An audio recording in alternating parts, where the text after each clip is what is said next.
It's New Year's Eve and I'm here today outside of the Questors Theatre in Ealing Broadway, and I'm going to be investigating the play Sleepers in the Field. Now, what's so unique about this play, firstly, is that this will amount to the world premiere production of it, and second to which, the playwright himself, a man who was called Peter Whelan, spent many years residing in our borough. Today I'm going to be joined by his wife, a woman called Ffrangcon Price, and also by the director of the production, a man called John Davey. I'm joined by Peter's wife, Ffrangcon Price. Firstly, Ffrangcon, how are you doing? I'm fine, thank you. And before I delve into Sleepers in the Field, I just want to touch upon something I mentioned earlier to you. Now, you and Peter met at the University of North Staffordshire, which later became Keele University. I'm also an alumni of the university. I finished there only this summer. Could you tell us a bit about Could you tell us a bit about your time with Peter at the university, about some of the plays that you were both a part of there, and yeah, could you just give us some insight into Peter himself? Well, we both went in 1951, and it was the second year of the university's life. There were only 300 students, 200 men and 100 women. And we were both interested in drama, just naturally wanted to do some acting and join the drama group. I didn't know Peter at all, though we both come from the same area. He came from Hanley, in the middle of the Potteries.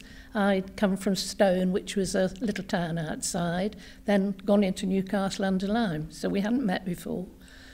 We were both in Henry IV, Part 1, which was the first play that was done when we were there, put on in the courtyard. Peter was Prince Hal, and I had little part as Lady Mortimer, who was a Welsh lady who only spoke in Welsh. Also, Peter directed The Tempest, in between As You Like It and Henry IV, there was The Tempest, which Peter directed, and I was Miranda. And when we graduated, we both came down to London to work, both thinking we would like to get into the theatre somehow.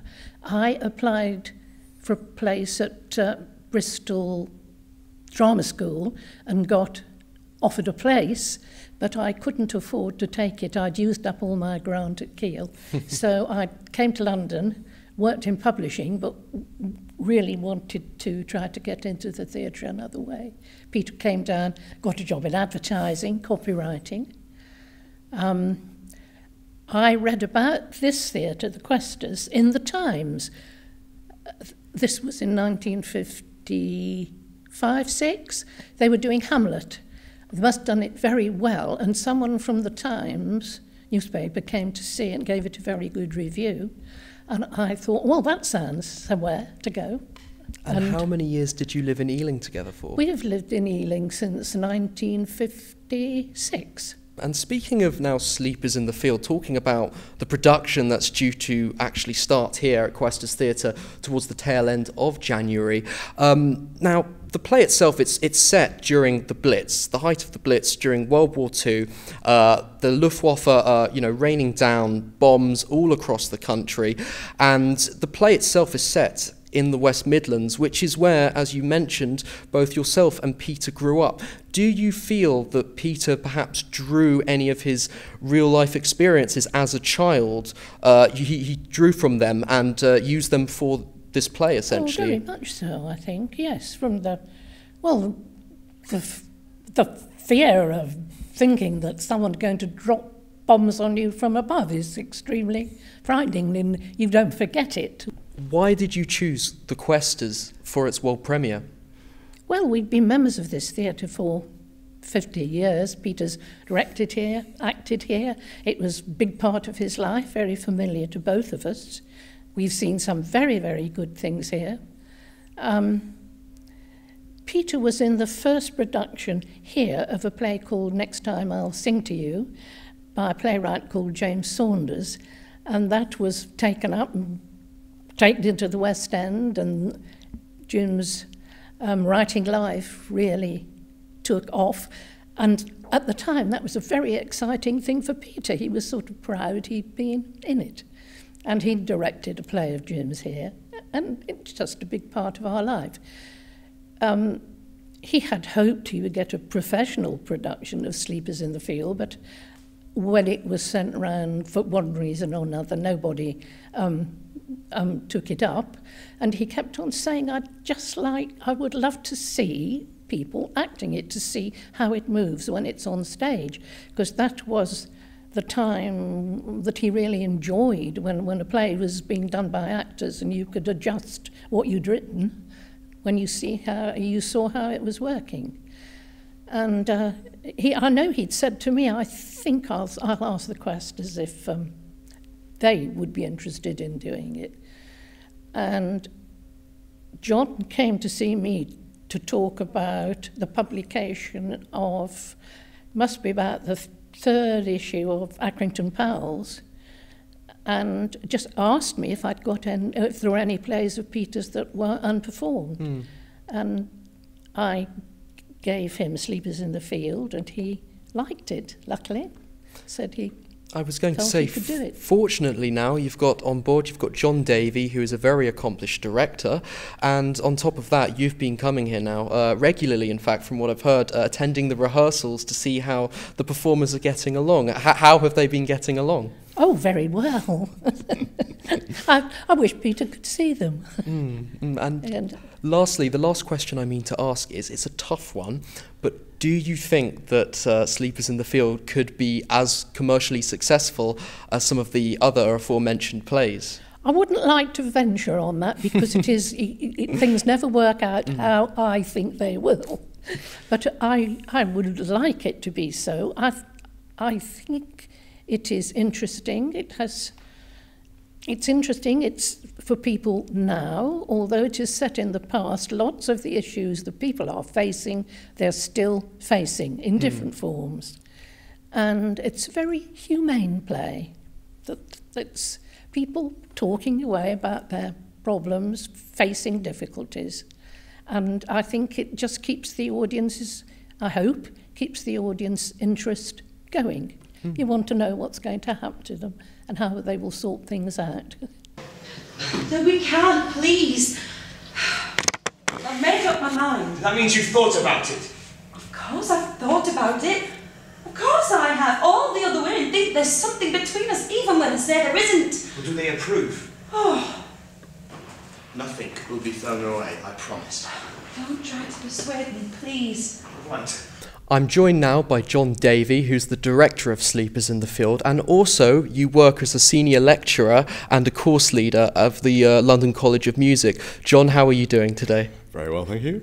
Could you tell us a bit more about your career? Because as I've read on the UWL website, you've directed plays both home and abroad, so you're obviously very accomplished, as I've mentioned a few times now over the course of this. Could you tell us a bit more about your career, I suppose? Well, I've directed quite a lot of plays now. I think it must be about 90 or so. Some of them in connection with work, a lot of them in connection with Questors, and yes, one or two we've toured to various places. I think I'm happier with more plays in the realist tradition, you know, the Chekhov, Ibsen, and plays which followed on from that. But I've done Shakespeare and Ben Jonson and Wycherley and various other ones. We're just going to dive right into Sleepers in the Field. Could you talk to us about some of the themes that are running through this play in terms of people's attitudes towards war, and also how you found directing it for the first time? Well, it's for always, its world premiere. Yeah, very exciting to be directing the first production of any play, but of a previously unperformed Peter Whelan play, particularly with the theatre's very close association with Peter and with Ffrangcon over the years, is particularly exciting. As far as the themes of the play go, I mean, it's set in the Second World War, 1940-41, during the Battle of Britain and the Blitz. And, of course, one of Peter's most famous plays, the Accrington Pals, was set in the First World War. And I suppose that there are echoes of the themes that were in that. But one of the things that Peter is on record as having said about all plays, really, all good plays, is that they deal with Socrates' question, how shall we live? And that quotation is in the mouth of one of the characters in the play, one of the very sympathetic characters, and is a kind of keynote. Now, it's a very big question, how shall we live? So, but it gets localized into questions of personal morality in relation to the war and how your personal relationships are affected by the fact that it's wartime, and that there's a huge issue about what's going to happen to the country. And one of the things we constantly have to remember in directing is that nobody knew how the war was going to end. And when we look back on it now, it's obvious, yeah, we won. And so everything is, in the end, sort of all right. But these people didn't. From day to day, when they were being bombed or they were hearing news of all sorts of disasters, they had no idea whether their entire future would be entirely different from what their past had been. So lots of choices that people are making about what they commit to the war effort, what they give up, what they persist with, how much can they indulge their personal likes, preferences, desires. They become important elements in that. But also there's a sense in which, and Peter is not alone as a writer in having done this, but you exploit the past for its relevance to the present. So there's, perhaps surprisingly, a theme about racism in there that obviously it's not about the kind of racism that you might have or the kind of ethnic groups that are involved in the same way these days, but it's very strongly there and about people's attitudes to the things which are foreign and strange to them and how they respond to that, whether it's sympathetically or with an exclusion. That's very strongly in the play as well. It seems to be an issue of how people respond to a scenario that's completely outside of their control, and yet they're still able to get on with what in many cases are the mundanities of day-to-day life. Is that touched upon in this drama, or is there more focus on the war efforts at the front line? I mean, what are we actually looking at with Sleepers in the Field? Well, both the Accrington Pals and Sleepers in the Field, both plays which are set in the wartime, actually have very little front line action. I mean, this is different in the sense that it's set in the West Midlands and in areas that are being bombed. But also Accrington Pals is set largely around Accrington, away from the war.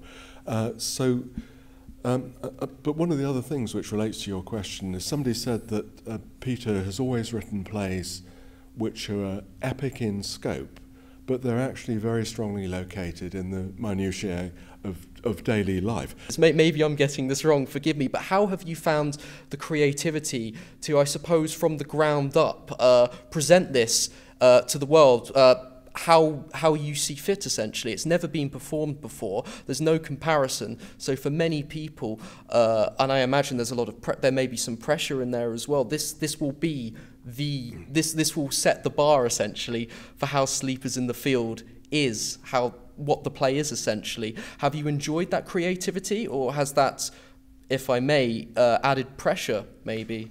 No, I haven't been aware of any more particular pressure. I mean, the production's got enough of its own pressures without looking for any more. But I think with this one, I do feel a sense of responsibility, having known Peter and worked with Peter a bit in the past. Peter directed the first production I was ever in the main group at Questors, and I worked with him on bits and pieces of things, and that was 1974, I think.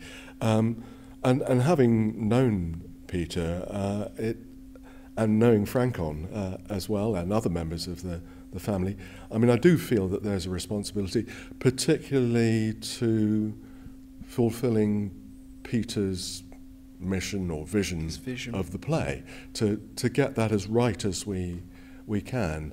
But I have to say, I do think this is a really good play. It's the first time I read it, it had a tremendous impact on me. And you know when you're reading a good play that it's got a density and an integrity that, I mean, I've read a lot of new plays in my life, and lots of them just kind of evaporate. This one doesn't. It's very solid. So, I mean, I'm very pleased to be working on it. It's very enjoyable to watch the actors bringing those things to life about the script. And having Ffrangcon as well is great, because she's a very good presence in the rehearsal room. Well, thank you very much for your time, John. And as I've said, hopefully we can have a number of people watching this video, and come the tail end of this month, you know, there'll be a lot of people turning up to watch Sleepers in the Field. Remember that. For more on Sleepers in the Field, go to the Questors website at questors.org.uk. The play will be running here from between the 26th of January all the way up until the 2nd of February. Otherwise, I'm James Challoner. Thank you for watching Exposure Box TV, and stay with us through the new year. Have a happy 2018.